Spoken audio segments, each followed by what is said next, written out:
അല്പം മുമ്പാണ് കെ അനിൽകുമാർ അടക്കമുള്ള മുൻ മുഖ്യമന്ത്രി പിണറായി വിജയന്റെ അംഗരക്ഷകനായിട്ടുള്ള അനിൽകുമാർ അടക്കമുള്ള 5 പോലീസുകാർക്ക് സസ്പെൻഷൻ കിട്ടിയിട്ടുള്ളത്. കഴിഞ്ഞ കുറേ കാലമായിട്ട് പിണറായി വിജയന്റെ കൂടെ ഉണ്ടായിരുന്ന ആളായിരുന്നു അനിൽകുമാർ. ചുരുക്കം ഈ 5 പേർക്കുള്ള സസ്പെൻഷൻ നടപടി എന്തിനു വന്നു എന്നുള്ളതാണ് ഏറ്റവും രസകരമായിട്ടുള്ള കാര്യം. അവര് ജീവൻ രക്ഷാ പ്രവർത്തനം നടത്തിയതിന്റെ മുകളിലാണ് അവർക്ക് ഇപ്പോൾ അവാർഡ് എന്നുള്ള രീതിയിലാണ് ഈ പിന്നെ സസ്പെൻഷൻ കിട്ടിയിട്ടുള്ളതെന്നാണ്. നമുക്കറിയാം വി ഡി സതീശൻ മുഖ്യമന്ത്രി ആവുന്നതിന് മുമ്പ് നടത്തിയിട്ടുള്ള വാർത്താ സമ്മേളനത്തിൽ പറഞ്ഞിട്ടുള്ളൊരു കാര്യമുണ്ട്. ഞങ്ങളുടെ കുട്ടികളെ കൈകാര്യം ചെയ്തവരെ ഞങ്ങൾ നോക്കും എന്നാണ് പറഞ്ഞിട്ടുള്ളത്. അപ്പം അതിൻ്റെ തുടർച്ചയായിട്ട് തന്നെയാണ് ശരിക്കും പറഞ്ഞാൽ അധികാരത്തിലേറിയ ഉടനെ പറഞ്ഞിട്ടുള്ളൊരു കാര്യമാണ് ഇവരെ നിയമപരമായിട്ട് നിയമ നടപടി സ്വീകരിക്കുമെന്നുള്ളത്. അതിൻ്റെ തുടർച്ചയായിട്ടാണ് അന്വേഷണം നടത്തി ഏതൊക്കെ രീതിയിൽ കാര്യങ്ങൾ മുന്നോട്ട് പോയി, രക്ഷാപ്രവർത്തനത്തിന് ശേഷം എന്തൊക്കെ നടന്നു, അന്വേഷണം എങ്ങനെയൊക്കെ അട്ടിമറിക്കപ്പെട്ടു എന്നെല്ലാം നോക്കിയിട്ടാണ് ഉടൻ ഇപ്പോൾ സസ്പെൻഷൻ കൊടുത്തിട്ടുള്ളത്. എന്തായാലും 5 ആളിപ്പോൾ പുറത്ത് ആണ്, ജോലിയിൽ നിന്ന് പുറത്തായിട്ടുണ്ട്. താൽക്കാലികമായിട്ടെങ്കിലും അവർ സസ്പെൻഷനിലായിട്ടുണ്ട് എന്നുള്ളതാണ്. പിന്നെ നമ്മൾ കഴിഞ്ഞ ദിവസം കണ്ടിട്ടുള്ളൊരു കാര്യമുണ്ട്. തിരുവനന്തപുരത്ത് കാര്യവട്ടം ക്യാമ്പസിൽ നടന്നിട്ടുള്ള സെനറ്റ് തെരഞ്ഞെടുപ്പിന്റെ ഭാഗമായിട്ട് 6 സീറ്റിൽ SFIക്കാരും 4 സീറ്റിൽ KSUക്കാരും ജയിക്കേണ്ടായി. 2 കൂട്ടരും ആഹ്ലാദ പ്രകടനം നടത്തി. അതിൽ SFIക്കാരുടെ ആഹ്ലാദ പ്രകടനം നമുക്കറിയാം, കേരളത്തിൽ ഒരുപാട് കാലമായിട്ട് SFIക്കാരുടെ ഒരു പ്രകടനം കണ്ടിട്ട് മലയാളികൾ മറന്നു തുടങ്ങി. അപ്പൊ അവർ ശരിക്കും പറഞ്ഞാൽ കഴിഞ്ഞപ്പോൾ LDFന്റെ പരാജയമൊക്കെ കടുത്ത പരാജയം ഏറ്റുവാങ്ങി. അങ്ങനത്തെ ഒരു സാഹചര്യത്തിൽ SFIക്ക് ഒരു 6 സീറ്റ് കിട്ടിയപ്പോൾ അതൊരു വലിയ സന്തോഷം തന്നെയാണ്. തീർച്ചയായിട്ടും അവർ ആ സന്തോഷം നന്നായിട്ട് ആഘോഷിച്ചു എന്നുള്ളത് തന്നെയാണ്. ആഹ്ലാദ പ്രകടനം KSUക്കാർ നടത്തിയിരുന്നു എന്നുള്ളതാണ്. ഇപ്പൊ 2 കൂട്ടരും കൂടി ഒരേ സ്ഥലത്തെത്തി സംഘർഷമായി. പോലീസ് മധ്യസ്ഥം വഹിക്കാൻ വേണ്ടി വന്നു. എന്തൊക്കെ അവിടെ നടന്നു എന്ന് നമുക്കറിയില്ല. എന്തായാലും അങ്ങോട്ടും ഇങ്ങോട്ടും ഏറും എല്ലാം തുടങ്ങി. ചുരുക്കം നമ്മൾ അവസാനം കാണുന്ന ഒരു കാഴ്ച എന്ന് പറയുന്നത് പോലീസ് നന്നായിട്ട് അടിച്ച് ഇതാക്കുന്നതാണ്. ഗ്രനേഡ് എറിയുന്നു, അടിക്കുന്നു കുട്ടികളെ, വലിയ തോതിൽ കുട്ടികളെ നന്നായിട്ട് മർദ്ദിക്കുന്ന ഒരു പോലീസ്. അങ്ങനത്തെ ഒരു രംഗം നമ്മൾ കാണുന്നുണ്ടായി തിരുവനന്തപുരത്ത് വെച്ചിട്ട് കഴിഞ്ഞ ദിവസം. അതേപോലെ നമുക്കറിയാം മുഖ്യമന്ത്രിയുടെ മണ്ഡലമായിട്ടുള്ള കൊച്ചിയിൽ പോലീസ് അവിടുത്തെ ഒരു കുടിയൊഴിപ്പിക്കല്ലേ, പരിയാത്തുകാവ് എന്ന സ്ഥലത്തുള്ള കുടിയൊഴിപ്പിക്കൽ, അത് കുറേ കാലമായിട്ട് സംഘർഷമായിട്ട് നിൽക്കുന്ന ഒരു പ്രദേശമാണ്. കോടതി അന്ത്യശാസനം നൽകിയിട്ടുണ്ട് കുടിയൊഴിപ്പിക്കുന്നതിന് വേണ്ടിയിട്ട്. അങ്ങനെ നിൽക്കുന്നൊരു സ്ഥലമാണ്. പലതവണ അവിടെ കുടിയൊഴിപ്പിക്കൽ ശ്രമം നടന്നെങ്കിലും അതൊന്നും ഫലവത്തായിട്ടില്ല. ഇപ്പോൾ എന്തായാലും പോലീസിന്റെ വലിയ തോതിലുള്ള ഇടപെടലുകൾ അവിടെ നടക്കുകയും വളരെ മോശമായിട്ടുള്ള പോലീസ് ഇടപെടലുകൾ നടന്നു എന്നുള്ളതാണ്.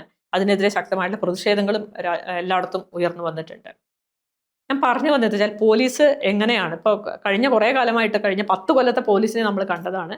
കഴിഞ്ഞ 10 കൊല്ലമായിട്ട് കേരളത്തിലെ പോലീസ് എന്ന് പറഞ്ഞാൽ ശരിക്കും പറഞ്ഞാൽ എവിടെ ആഭ്യന്തരമന്ത്രി ഉണ്ട് എന്ന് പോലും നമുക്ക് തോന്നാത്ത രീതിയിലുള്ള കയറൂരി വിട്ടുള്ള ഒരു പോലീസ് സംവിധാനമായിരുന്നു കേരളത്തിൽ കഴിഞ്ഞ 2016 മുതൽ നമ്മൾ കാണുന്നത്. നമുക്കറിയാം 2016 പിണറായി വിജയൻ അധികാരം ഏറ്റിട്ട് പിന്നീട് ഡൽഹിക്ക് ഒരു പോക്ക് പോയി തിരിച്ചു വന്നപ്പോഴാണ് ഈ ലോക്നാഥ് ബെഹ്റ എന്ന് പറയുന്ന ഒരു BJP സപ്പോർട്ടറായിട്ടുള്ള, നമുക്ക് അങ്ങനെ തന്നെ പറയേണ്ടി വരും, കാരണം ഈ IPS ഉദ്യോഗസ്ഥൻ വളരെ പാർഷ്യാലിറ്റിയോട് കൂടിയിട്ട് പെരുമാറിയിട്ടുള്ള ഒരാളാണ്. അപ്പം അതുകൊണ്ട് ഈ ബെഹ്റ, ഞാനത് പറയണത് ഞാൻ വെറുതെ പറയുന്ന ഒരു കാര്യമല്ല. ഇഷ്റത്ത് ജഹാൻ, പ്രാണേഷ് കുമാർ വധക്കേസ്, അതുപോലെ ഹിരൺ പാണ്ഡ്യ വധക്കേസ്, ഇത്തരം കാര്യങ്ങളിലൊക്കെ അന്വേഷണ ഉദ്യോഗസ്ഥനാവുകയും അതിലെ ക്രിമിനലുകൾക്ക്, അതായത് സംഘപരിവാര ക്രിമിനലുകൾക്ക് അനുകൂലമായിട്ട് റിപ്പോർട്ട് സമർപ്പിക്കുന്നതിൽ മുൻനിരയിൽ നിന്നിട്ടുള്ള ഒരാളാണ് ഈ ലോക്നാഥ് ബെഹ്റ. അങ്ങനത്തെ ഒരു ബെഹ്റയെ കേരളത്തിന്റെ DGP ആയിട്ട് ഇവിടെ കൊണ്ടുവന്ന് സ്ഥാപിക്കുകയാണ്. അന്ന് തുടങ്ങിയതാണ് കേരളത്തിൽ ശരിക്കും പറഞ്ഞാൽ BJP സംഘപരിവാരവൽക്കരിക്കപ്പെട്ടുള്ള ഒരു പോലീസ് സംവിധാനം, പോലീസ് ഭരണം എന്ന് നമ്മൾക്ക് പറയേണ്ടി വരും. നമ്മുടെ അനുഭവം കൊണ്ട് പറയുന്ന ഒരു കാര്യമാണ്. കഴിഞ്ഞ 10 കൊല്ലത്തെ കാര്യങ്ങൾ വെച്ച് നോക്കിയാൽ നമുക്ക് മനസ്സിലാവുന്ന ഒരു കാര്യമാണത്. നമുക്കറിയാം 2016 ഈ വന്നതിന് ശേഷം 2017 നമ്മൾ വാളയാറിലെ 2 കുട്ടികൾ ആത്മഹത്യ ചെയ്തു എന്ന് പറയുന്നത്. ആത്മഹത്യയല്ല, ശരിക്കും പറഞ്ഞാൽ കൊലപാതകമാണ് എന്നുള്ളത് എല്ലാവർക്കും മനസ്സിലാവും. ആ വീട് പോയി കണ്ടിട്ടുള്ള നമ്മളടക്കം എല്ലാവർക്കും അത് മനസ്സിലായതുകൊണ്ട്. കാരണം ആ കുട്ടികൾക്ക് ഒരിക്കലും ആത്മഹത്യ ചെയ്യാനോ അല്ലെങ്കിൽ ആ ഒരു തൂങ്ങി മരിച്ചുള്ള സ്ഥലത്തേക്ക് അവർക്ക് എത്താനോ ഒന്നും കഴിയില്ല. അപ്പോൾ ആ കേസൊക്കെ പൂർണ്ണമായിട്ട് അവിടുത്തെ പ്രതികൾക്ക് വേണ്ടിയിട്ട് അട്ടിമറിക്കാൻ കൂട്ടു നിൽക്കുകയാണ് അന്ന് വാളയാറിലെ പോലീസ് ചെയ്തത് എന്നുള്ളത് നമുക്കറിയാം. പിന്നീട് ആ കേസ് അട്ടിമറിക്കപ്പെടുന്നു. അന്വേഷണം എല്ലാ നിലയ്ക്കും വഴിമുട്ടുന്നു. അവസാനം ഇപ്പോൾ അമ്മയാണ് കുറ്റക്കാരി, കുട്ടികളുടെ അമ്മയാണ് കുറ്റക്കാരി എന്നുള്ള രീതിയിലേക്ക് വരെ പോലീസ് റിപ്പോർട്ട് ഉണ്ടാക്കിയിട്ട് അന്വേഷണം കഴിഞ്ഞിട്ട് റിപ്പോർട്ട് സമർപ്പിച്ചിട്ട് ഇരിക്കുന്ന ഒരു സമയമാണിത്. ശരിക്കും പറഞ്ഞാൽ അങ്ങേയറ്റം ആ കുടുംബത്തിന് യാതൊരു വിധത്തിലുള്ള നീതിയും കിട്ടിയില്ല എന്നുള്ളത് തന്നെയാണ്. ഒരു ദലിത് കുടുംബത്തിന് ഏത് രീതിയിൽ അവരുടെ നീതി മാറ്റിമറിക്കപ്പെടാം എന്നുള്ളത് വ്യക്തമാക്കുന്ന ഒരു കാര്യമായിരുന്നു അവിടെ വാളയാർ കേസ്. അതായത് നമുക്കൊരിക്കലും കേരളത്തിൽ നിന്ന് അത് എന്താ പറയുക മറക്കാനോ കഴിയാത്തൊരു കാര്യമാണ്. അതേപോലെ തന്നെയാണ് നമുക്കറിയാം കണ്ണൂര് പാലത്തായിലെ കേസ്. കണ്ണൂര് പാലത്തായിൽ ശരിക്കും പറഞ്ഞാൽ ഒരു ചെറിയ കുട്ടി, ഒരു സ്കൂൾ വിദ്യാർത്ഥി പീഡിപ്പിക്കപ്പെട്ടിട്ട് ആ കേസ് ശരിക്കും പറഞ്ഞാൽ കുട്ടിയുടെ അമ്മ പരാതി കൊടുക്കുമ്പോൾ, പാലത്തായി പീഡന കേസിലെ കുട്ടിയുടെ അമ്മ പരാതി കൊടുത്തപ്പോൾ പോലീസ് നേരെ ഈ കുട്ടീനെയും കുട്ടിയുടെ അമ്മേനെയാണ് ചോദ്യം ചെയ്യുന്നത്. വാസ്തവത്തിൽ ഇത് ലൈംഗിക പീഡനം നടത്തിയുള്ള അധ്യാപകൻ, നമുക്കറിയാം അയാൾ BJP നേതാവായിരുന്നു. BJP നേതാവ് മാത്രമല്ല, സംഘപരിവാര അധ്യാപക സംഘടനയുടെ നേതാവും കൂടിയാണ്, സ്റ്റേറ്റ് നേതാവായിട്ടുള്ള ആളാണ്. അപ്പൊ ആള് നല്ല സൽസ്വഭാവിയാണ്. അതുകൊണ്ട് ആള് പീഡനം നടത്തില്ല എന്ന് പറഞ്ഞിട്ടാണ് ആൾക്ക് ക്ലീൻ ചിറ്റ് കൊടുക്കാനുള്ള ശ്രമം നടത്തുകയും കുട്ടിയെയും അമ്മയെയും ചോദ്യം ചെയ്ത് അവരെ ശരിക്കും മാനസികമായിട്ട് തളർത്തുന്നത്. അതിനുശേഷം നടന്നിട്ടുള്ള കൗൺസിലിംഗ് ശരിക്കും നിയമവിരുദ്ധമായിട്ടുള്ള കൗൺസിലിംഗ് എന്നൊക്കെ പറഞ്ഞിട്ട് കുട്ടീനെ പീഡിപ്പിക്കുകയാണ്, ശരിക്കും മാനസികമായിട്ട് പീഡിപ്പിക്കുന്ന ഒരു നിലയിലേക്കാണ് ആ കേസ് പോയിട്ടുള്ളത്. പക്ഷെ ആ കേസ് എങ്ങനെയൊക്കെ അട്ടിമറിക്കാൻ ശ്രമിച്ചാലും അവിടെ നീതിയുടെ പക്ഷത്ത് നിലയുറപ്പിച്ചിട്ടുള്ള, അല്ലെങ്കിൽ നീതിക്ക് വേണ്ടി ദൃഢനിശ്ചയം എടുത്തിട്ടുള്ള ആ ഉമ്മ ആ കേസ് വിജയിക്കുന്നത് വരെ അതിനോടൊപ്പം നിൽക്കുകയും അതിൻ്റെ കൂടെ പൊതുപ്രവർത്തകരായിട്ടുള്ള ധാരാളം പേരുടെ പിന്തുണ ഉണ്ടാവുകയും ചെയ്തുകൊണ്ട് ആ കേസിൽ പോലീസിന്റെ കള്ളക്കളി നടന്നില്ല എന്ന് മാത്രമല്ല, ഈ പത്മരാജൻ എന്ന് പറയുന്ന ആ കുട്ടിയെ പീഡിപ്പിച്ച പോക്സോ കേസിലെ പ്രതി ശിക്ഷിക്കപ്പെടുകയും ചെയ്തു എന്നുള്ളതാണ്.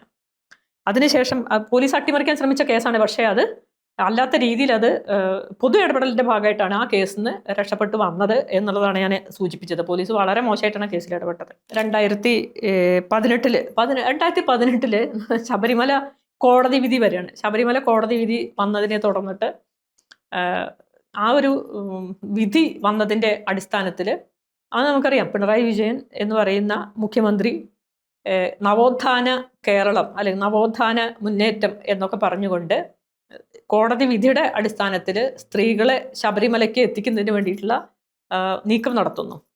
ആ നീക്കം നടത്തുമ്പോൾ തന്നെയാണ് കേരള പോലീസ് ഇവിടുന്ന് ഒരുപാട് സ്ത്രീകൾ, യുവതികൾ ശബരിമലയ്ക്ക് പോകാൻ വേണ്ടിയിട്ട് തയ്യാറെടുക്കേണ്ടായി. അത് കോടതി വിധിയുടെ അടിസ്ഥാനത്തിൽ സ്ത്രീകളുടെ ഒരു അവകാശം എന്നുള്ള രീതിയിലായിരുന്നു അത് അതിന് തയ്യാറാവുന്നു, പല സ്ത്രീകളും തയ്യാറാവുന്നു. പക്ഷേ ഈ ശബരിമലയ്ക്ക് കയറാൻ പോയിട്ടുള്ള സ്ത്രീകളൊക്കെ ഇവിടുന്ന് വണ്ടി കയറുന്നത് എങ്ങനെയാണെന്ന് അറിയില്ല. അവരടുത്ത് എവിടെ പോയിട്ട് ഇറങ്ങുന്നു എന്നുള്ളതിനെ കുറിച്ചുള്ള കൃത്യമായിട്ട് വിവരം ഇവിടുത്തെ പോലീസുകാർ, അതിന് സ്പെഷ്യൽ ബ്രാഞ്ചോ ഇന്റലിജൻസോ ആരൊക്കെ വഴിയെന്നറിയില്ല. എന്തായാലും കൃത്യമായിട്ട് സ്ത്രീകൾ ഇവിടുന്ന് ഏത് വാഹനത്തിൽ കയറിയെന്നും ഏത് വണ്ടിയിൽ ഏത് സ്റ്റേഷനിലാണ് ഏത് റെയിൽവേ സ്റ്റേഷനിലാണ് ഇറങ്ങണമെന്നുള്ളതൊക്കെ ഉടൻ വിവരം കിട്ടും. സ്ത്രീകൾ പോയിട്ടുള്ള യുവതികളൊക്കെ വലിയ അങ്ങേയറ്റം ആക്രമിക്കപ്പെട്ടു. സംഘപരിവാരത്തിന്റെ ആക്രമണം നടന്നു. ഈ ആക്രമണം നടക്കുമ്പോഴും പോലീസുകാർ കയ്യും കെട്ടി നോക്കി നിന്നു എന്നുള്ളതാണ്. പോലീസുകാർ കയ്യും കെട്ടി നോക്കി നിന്നു. എന്നിട്ട് പിന്നീട് എന്താ വെച്ചാൽ പിണറായി വിജയൻ ശരിക്കും പറഞ്ഞാൽ നവോത്ഥാന നായകൻ എന്നുള്ള നിലയ്ക്ക് ഈ സ്ത്രീകളെ ശബരിമലയ്ക്ക് കയറ്റി അടങ്ങും എന്നുള്ള നിലയ്ക്ക് പോലീസ് പ്രൊട്ടക്ഷനൊക്കെ കൊടുത്തിട്ട് സ്ത്രീകളെ കയറ്റി. സ്ത്രീകൾ അവിടുന്ന് ആക്രമിക്കപ്പെട്ടു. രണ്ടുപേരും, ബിന്ദു അമ്മിണിയും കനകദുർഗ എന്ന് പറയുന്ന സ്ത്രീ, അവർ രണ്ടുപേരും അങ്ങേയറ്റത്തെ സംഘപരിവാര ആക്രമണത്തിന് നിരന്തരം വിധേയമായി. പോലീസിന്റെ യാതൊരു വിധത്തിലുള്ള പ്രൊട്ടക്ഷനും ഇവർക്ക് രണ്ടുപേർക്കും കിട്ടുന്നുണ്ടായില്ല എന്നുള്ളതാണ്. നിരവധി തവണ അവർ ആക്രമിക്കപ്പെട്ടിട്ടുണ്ട്. മാത്രമല്ല, ഈ ഒരു സംഭവത്തിന് ശേഷം കേരളം മുഴുവൻ സംഘപരിവാരത്തിന്റെ അഴിഞ്ഞാട്ടായിരുന്നു. കോഴിക്കോടൊക്കെ നമുക്കറിയാം വലിയ തോതിലുള്ള ആക്രമണമാണ് സാധാരണക്കാരായിട്ടുള്ള മനുഷ്യർക്ക് നേരെ, അതുപോലെ ഈ വിഷയത്തിൽ ഇടപെട്ടുള്ളവർക്കെതിരെ ഒക്കെ നടന്നിട്ടുള്ളത്. സംഘപരിവാരം ആക്രമണം മാത്രമല്ല, പൊതുമുതൽ നശിപ്പിക്കുക, തെരുവുകൾ കൈയടക്കായിരുന്നു ശരിക്കും പറഞ്ഞാൽ. നാമജപ ഘോഷയാത്ര എന്നൊക്കെ പറഞ്ഞിട്ടാണ് തുടങ്ങുന്നത്. പിന്നീട് എന്താ വെച്ചാൽ ഏറും തല്ലും കണ്ടവരെ മുഴുവൻ ദ്രോഹിക്കുക, പൊതുമുതൽ നശിപ്പിക്കുക, അങ്ങനെ ഒരുപാട് തോന്നിവാസങ്ങൾ സംഘപരിവാരം നടത്തി. യാതൊരു കേസും അവരുടെ ആരുടെയും പേർക്കില്ല, ഒരു UAP ഇല്ല. അവർ ആക്രമിച്ചവർക്ക് അത് അനുഭവിച്ചു എന്നുള്ളതല്ലാതെ, നഷ്ടം വന്നവർക്ക് നഷ്ടം വന്നുള്ളത്, പൊതുമുതൽ നശിപ്പിച്ചവർക്ക് അത് പോയി എന്നുള്ളതല്ലാതെ യാതൊരു വിധത്തിലുള്ള കയറൂരി വിട്ട പോലീസ് അതിങ്ങനെ സംഘപരിവാരത്തിനും കയറൂരി വിട്ടു അവരത് കണ്ടുകൊണ്ട് നിന്നു എന്നുള്ളതല്ലാതെ യാതൊരു തടയാനുള്ള ശ്രമം നടത്തിയില്ല. അത് കഴിഞ്ഞ് അവിടെ ഇങ്ങനെ വന്നു. നമുക്കറിയാം പിന്നീട് നമ്മൾ കാണുന്ന ഒരു കാര്യം എന്ന് പറഞ്ഞാൽ ഈ പന്തീരങ്കാവ് UAP കേസാണ്. അതിലെ അലൻ ഷുഹൈബും താഹ, ഇവർ രണ്ട് പേരും CPM-ന്റെ പ്രവർത്തകരായിട്ടുള്ള കുട്ടികളാണ്. CPM-ന്റെ ബ്രാഞ്ച് അംഗങ്ങളായിട്ടുള്ള രണ്ട് കുട്ടികൾ, വിദ്യാർത്ഥികൾ വരുന്നവർ. അവരുടെ രണ്ടുപേരെയും അറസ്റ്റ് ചെയ്തിട്ട്, ഈ രണ്ട് കുട്ടികൾ ആണ്, അല്ലെങ്കിൽ അവരുടെ വിദ്യാഭ്യാസമുണ്ട്, പ്രശ്നങ്ങളുണ്ട്, പലരും ഈ ഒരു വിഷയം മുഖ്യമന്ത്രിയുടെ ശ്രദ്ധയിൽപ്പെടുത്തിയപ്പോൾ അവരെ വെറുതെ ചായ കുടിക്കാൻ പോയതിനെ അറസ്റ്റ് ചെയ്തതല്ല എന്നുള്ള പിണറായി വിജയന്റെ പ്രസ്താവനയാണ് കാണുന്നത്. ശരിക്കും പറഞ്ഞാലോ, അടിയുറച്ച CPM കുടുംബങ്ങളായിട്ടുള്ള അവരുടെ രണ്ടുപേരുടെയും കുടുംബത്തിലുള്ളവർ അത് കണ്ട് ശരിക്കും പറഞ്ഞാൽ ഹൃദയം നുറുങ്ങിയൊരു അവസ്ഥയായിരുന്നു അവരുടെ രണ്ട് വീട്ടുകാരും. ശരിക്കും പറഞ്ഞാൽ അവർ അങ്ങേയറ്റം CPM-കാരായിരുന്നു, കുട്ടികൾ SFI-കാരായിരുന്നു, CPM-കാരെ ആയിരുന്നു, ബ്രാഞ്ച് മെമ്പേഴ്സ് ആയിരുന്നു. എന്നിട്ടാണ് അവർ ഈ പോലീസ് എന്താ പറഞ്ഞാൽ, പോലീസ് അവരെ വളരെ അറസ്റ്റ് ചെയ്യുന്നു, പിന്നെ UAPA ചുമത്തുന്നു, കേസ് NIക്ക് വിടുന്നു, കുട്ടികൾ ജയിലിലേക്ക് പോകുന്നു, ജാമ്യമില്ലാതെ കിടക്കുന്നു, വർഷത്തോളം അവർക്ക് കിടക്കേണ്ടി വരുന്നു ജയിലിനകത്ത്, വിദ്യാഭ്യാസം മുടങ്ങുന്നു. ശരിക്കും പറഞ്ഞാൽ എങ്ങനെയാണ്, എന്തിനു വേണ്ടി എന്നുള്ളതാണ്, അവർ എന്ത് തെറ്റ് ചെയ്തു എന്നുള്ളത് എവിടെ. അവർ വാസ്തവത്തിൽ അവർ പുസ്തകം വായിച്ചു, ചില മാഗസിനുകൾ കൊണ്ട് നടന്നു, അവർ പിന്നെ മുദ്രാവാക്യം വിളിച്ചു എന്നൊക്കെയാണ് പറയുന്നത്. പുസ്തകങ്ങൾ കൊണ്ട് നടക്കുന്നതും വായിക്കുന്നതും ഒക്കെയാണ് ഭീകരപ്രവർത്തനമായിട്ട് ശരിക്കും പറഞ്ഞാൽ കേരള പോലീസ് ആ കാലത്ത് കണ്ടിരുന്നത് എന്നുള്ളതാണ് ഏറ്റവും വലിയ തമാശ. പുസ്തകം വായിച്ചാൽ ജയിലിലടയ്ക്കപ്പെടുന്നു എന്ന് പറയുന്ന ഒരു സ്ഥലമാണോ കേരളം വാസ്തവത്തിൽ? പോലീസ് അത്രമാത്രം പോലീസ് ആധിപത്യം കേരളത്തിൽ, അതാണ് പറയാനുള്ളത്. പിന്നെ നമുക്കറിയാം, ഈ കേരളത്തിൽ ഒരു 50 കൊല്ലം മുമ്പാണ്, ശരിക്കും പറഞ്ഞാൽ 50 കൊല്ലം, അര നൂറ്റാണ്ട് മുമ്പാണ് കേരളത്തിൽ, 50 അല്ല, എനിക്ക് തോന്നുന്നു ഒരു 58 കൊല്ലം മുമ്പാണ് കേരളത്തിൽ ഒരു വ്യാജ ഏറ്റുമുട്ടലിലൂടെ സഖാവ് വർഗീസ് കൊല്ലപ്പെടുന്നത്. അത് കഴിഞ്ഞിട്ട് ഇത്രയും വർഷം വേണ്ടി വന്നു.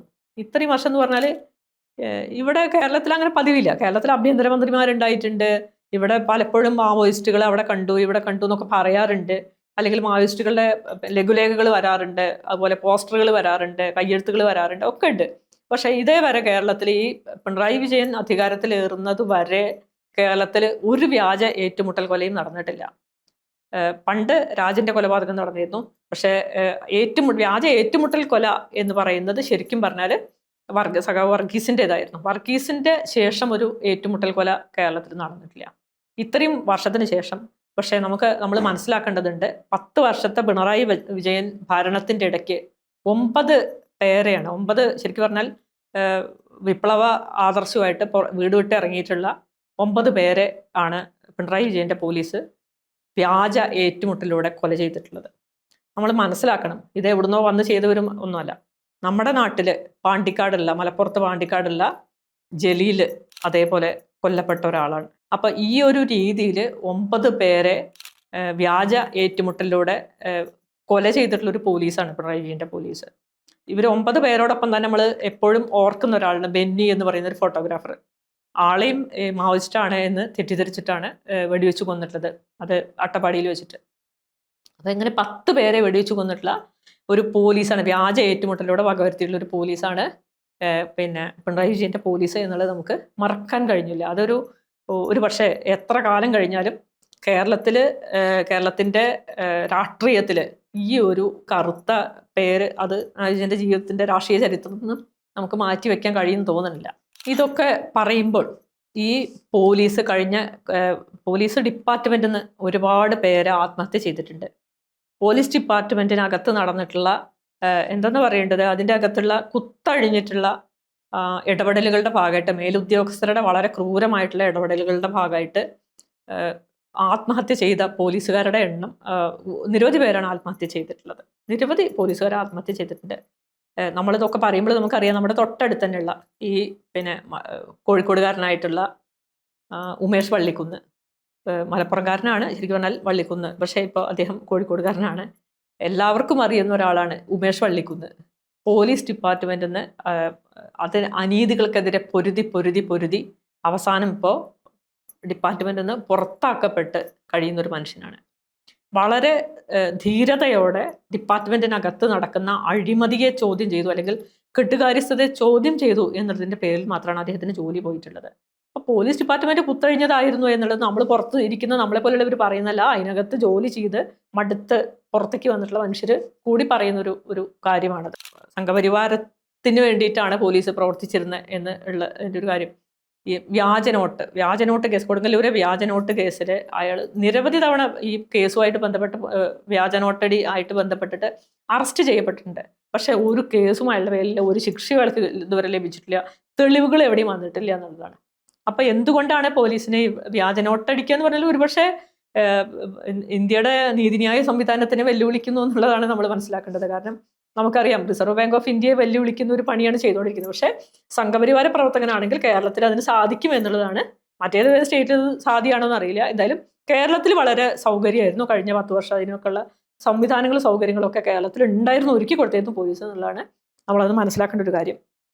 ഇത് പറയുമ്പോൾ തൃശ്ശൂർ ജില്ലയിലെ മറ്റൊരു കാര്യം നമ്മൾക്ക് മറക്കാൻ കഴിയില്ല. പൂരം കലക്കി പോലീസ്, അല്ലെ, അജിത് കുമാർ എന്ന് പറഞ്ഞിട്ട് നമുക്കറിയാം എങ്ങനെ സുരേഷ് ഗോപി ഒരുപക്ഷെ തൃശ്ശൂരിൽ നിന്ന് MP ആയിട്ട് ലോക്സഭയിലേക്ക് എത്തിയതിൻ്റെ പുറകിൽ പോലും പൂരം കലക്കൽ ഇതിന് വലിയ പ്രാധാന്യം ഉണ്ട് എന്നാണ് മനസ്സിലാക്കുന്നത്. ആ പൂരം കലക്കൽ സംവിധാനം ചെയ്തത് പോലീസായിരുന്നു. അജിത് കുമാറിനെ പോലുള്ള പോലീസുകാർക്ക് അതിൽ വലിയ പങ്കുണ്ടായിരുന്നു. പിന്നെ ഇത് പറയുമ്പോൾ നമുക്ക് ഇതിൻ്റെ കൂടെ നമ്മൾ ഏറ്റവും പ്രാധാന്യത്തോടു കൂടി പറയേണ്ട ഒരു കാര്യമുണ്ട്. കേരളത്തിലെ പോലീസ് സംഘപരിവാരത്തിൻ്റെ എന്താ പറയുക, അതിനുവേണ്ടി പണിയെടുത്തവരായിരുന്നു എന്ന് പറയേണ്ടപ്പോൾ തന്നെയാണ് അങ്ങേയറ്റം ഇസ്ലാമോഫോബിക് ആയിരുന്നു എന്നുള്ളതാണ്. നിരവധി കേസുകളാണ് മലപ്പുറം ജില്ലയിൽ മാത്രം.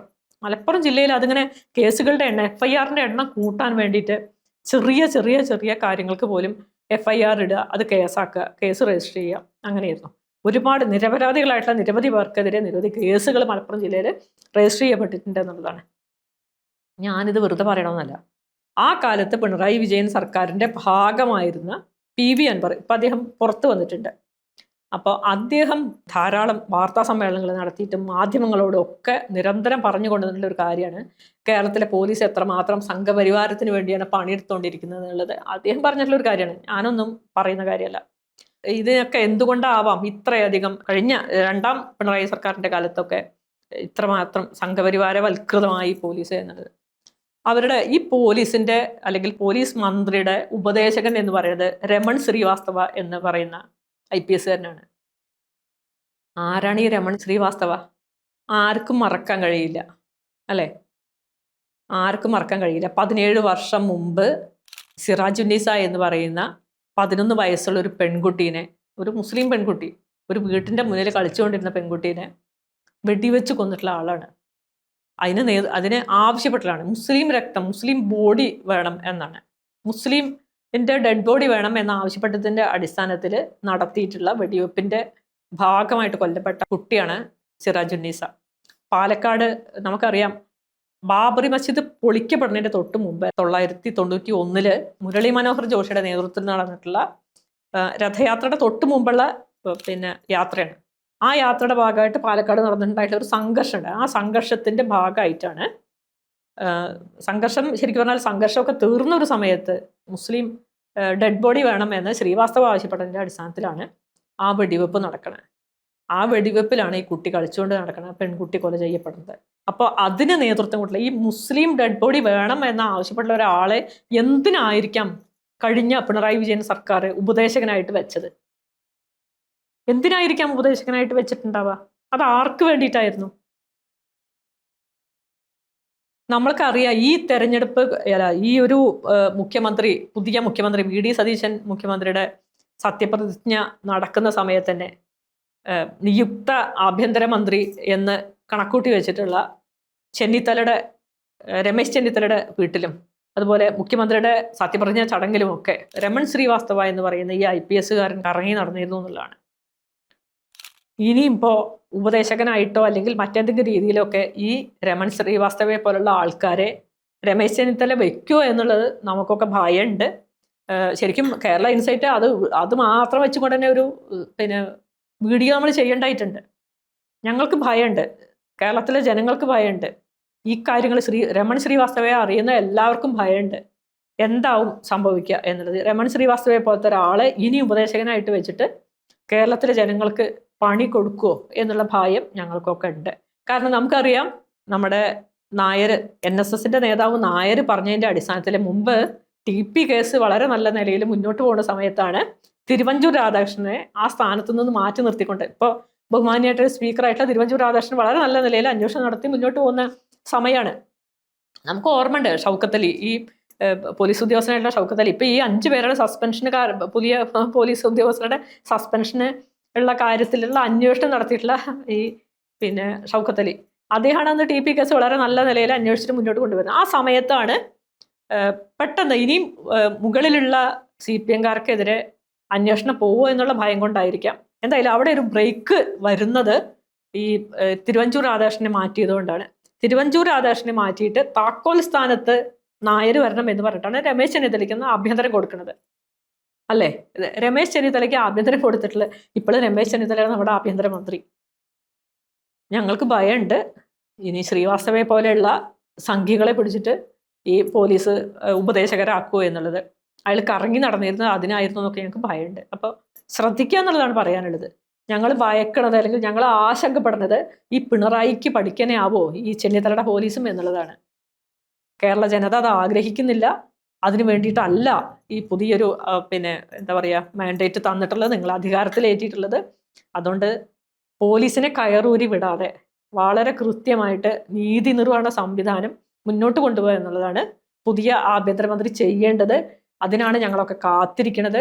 അല്ലാതെ കുട്ടികളെ തല്ലിച്ചതയ്ക്കാനോ കുടിയൊഴിപ്പിക്കലിൻ്റെ അവിടെ പോയിട്ട് തല്ലിച്ചതയ്ക്കാനോ സ്ത്രീപീഡന കേസുകൾ ഒതുക്കാനോ സംഘപരിവാരത്തെ കയറൂരി വിടാനോ ഒന്നുമല്ല.